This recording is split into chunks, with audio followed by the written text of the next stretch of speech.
ఇప్పుడేంద్ర వార్త 6/7/2025 సంబంధించి రాష్ట్ర ప్రభుత్వ ఉద్యోగులకు నేడు తాజా సమాచారం అంటూ లేటెస్ట్ అప్డేట్ అయితే రావడం జరిగిందండి. సో ఆ వివరాలు ఏంటనేది వీడియోలో తెలుస్తుందామండి. వీడియోని స్కిప్ చేయకుండా పూర్తిగా చూడండి, కంప్లీట్ ఇన్ఫర్మేషన్ అయితే అర్థమవుతుందండి. వీడియో ఇంకెవరైనా సరే మన ఛానల్ సబ్స్క్రైబ్ చేయకుండా చూస్తున్నట్లయితే వెంటనే మన ఛానల్ సబ్స్క్రైబ్ చేసుకోండి. ప్రభుత్వం నుంచి వచ్చే లేటెస్ట్ అప్డేట్స్ అని కూడా మీ ఫోన్ నోటిఫికేషన్ రూపంలో అందించడం జరుగుతుందండి. చూస్తున్నారు కానీ లైక్ చేయడం మర్చిపోతున్నారు, దయచేసి లైక్ చేయండి. లేట్ చేయకుండా ఇలాగైతే వెళ్ళిపోదామండి. ప్రభుత్వ రెవెన్యూ శాఖ పునర్వైభవంలో భాగంగా జీపీఓ సెలక్షన్ గ్రేడ్ డిప్యూటీ కలెక్టర్ల వ్యవస్థలను ఏర్పాటు చేశారని Telangana revenue employees service association TRESA కొనియాడిందనమాట. కొద్ది రోజుల్లోనే 33 మందికి స్పెషల్ గ్రేడ్ డిప్యూటీ కలెక్టర్లు, అదనపు కలెక్టర్లుగా ప్రమోషన్లు ఇవ్వడం ద్వారా రెవెన్యూ ఉద్యోగుల మనసులో గెలుచుకున్నారని మంత్రి పొంగులేటి శ్రీనివాసరెడ్డికి ట్రెసా నాయకులు ధన్యవాదాలు తెలిపారు. శనివారం మంత్రి పొంగులేటి ట్రెసా అధ్యక్షులు కార్యదర్శి వంగ రవీందర్ రెడ్డి, గౌతమి కుమారుల నాయకత్వంలో పలువురు కలిసి ఉద్యోగుల సమస్యలపైన చర్చించారు. అయితే ప్రమోషన్ల ప్రక్రియను కింది స్థాయి వరకు కూడా కొనసాగించినట్లయితే రాష్ట్ర వ్యాప్తంగా రెవెన్యూ ఉద్యోగుల ఆత్మస్థైర్యం పెరుగుతుందని మంత్రి కోరారు. ఇక వెంటనే డిప్యూటీ కలెక్టర్లు, స్పెషల్ గ్రేడ్ డిప్యూటీ కలెక్టర్లుగా, తహసీల్దార్లకు డిప్యూటీ కలెక్టర్లుగా ప్రమోషన్ల ప్రక్రియ అయితే చేపడుతున్నారన్నమాట.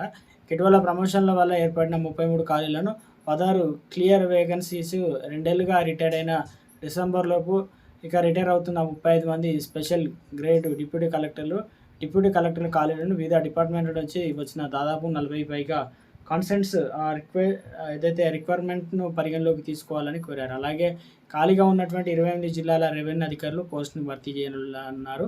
అదేవిధంగా సందర్భంగా 2010, 11, 12 ప్యానల్ ఇయర్ తహసీల్దారు 12 సంవత్సరాల పైబడిన ప్రమోషన్లు లేకుండానే ఉన్నారని, వీలైనంత త్వరగా ప్రమోషన్ల ప్రక్రియ చేపట్టాలన్నారు. మరొక అప్డేట్ అండి. రాష్ట్రంలో ఏసీబీ దూకుడు ప్రదర్శిస్తున్నది. లంచగొండి ఉద్యోగులపైన ఉక్కుపాదం మోపుతున్నది.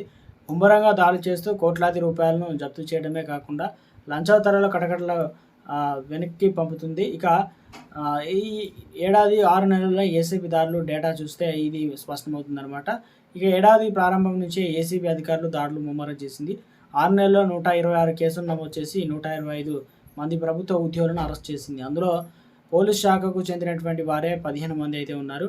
డిఎస్సి, సిఐ, ఎస్ఐ స్థాయి అధికారులు కూడా ఇందులో అయితే ఉండడం గమనార్హం. అంతేకాకుండా ఇరిగేషన్ శాఖ అధికారుల వద్ద రూపాయలు 100 కోట్లు ఆస్తులను ఏసీబీ గుర్తించిందనమాట.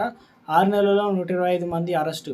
ఇక ఏడాది జనవరి నుంచి జూన్ వరకు 126 కేసులు నమోదు చేసిన ఏసీబీ 125 మంది ప్రభుత్వ ఉద్యోగులు అరెస్ట్ చేసి జ్యుడిషియల్ రిమాండ్కు తరలించిందనమాట. వాటిలో 80 ట్రాప్ కేసులు, 8 ఆదాయానికి మించిన ఆస్తుల కేసులు, 14 క్రిమినల్ దుష్ప్రవర్తన కేసులు, 10 సాధారణ తనిఖీలు, 11 ఆకస్మిక తనిఖీలు, 3 ఇంటెలిజెన్స్ తనిఖీలు అయితే ఉన్నాయన్నమాట.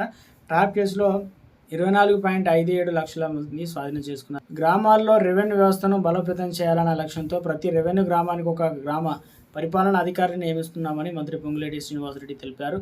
ఇందుకోసం గతంలో వీఆర్ఓలను పనిచేసే వారికి జీపీఓలు అవకాశం కల్పించడానికి ప్రత్యేక పరీక్ష నిర్వహించడం జరిగింది. ఇందులో 3454 మంది అర్హత సాధించారని తెలిపారు. రెవెన్యూ ఉద్యోగ సంఘాల విజ్ఞప్తి మేరకు వీఆర్ఓ, వీఏలను అదేవిధంగా మరో అవకాశం కల్పించి ఇందుకు సంబంధించి అర్హత పరీక్ష త్వరలోనే నిర్వహించాలని నిర్ణయించినట్లు వెల్లడించడం జరిగిందనమాట.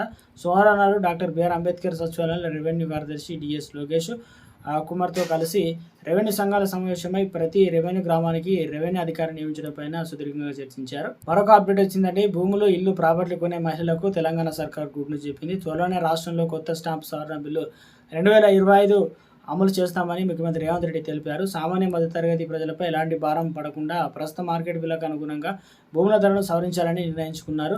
అందుకు అనుగుణంగా అవసరమైన ప్రతిపాదన సిద్ధం చేయాలని అధికారులు రెవెన్యూ మంత్రి పొంగులేటి శ్రీనివాసరెడ్డి సూచించారు. రిజిస్ట్రేషన్లో మహిళలకు డ్యూటీ తగ్గించాలని తెలంగాణ ప్రభుత్వం ఆలోచిస్తుందన్నమాట. స్టాంప్ డ్యూటీలో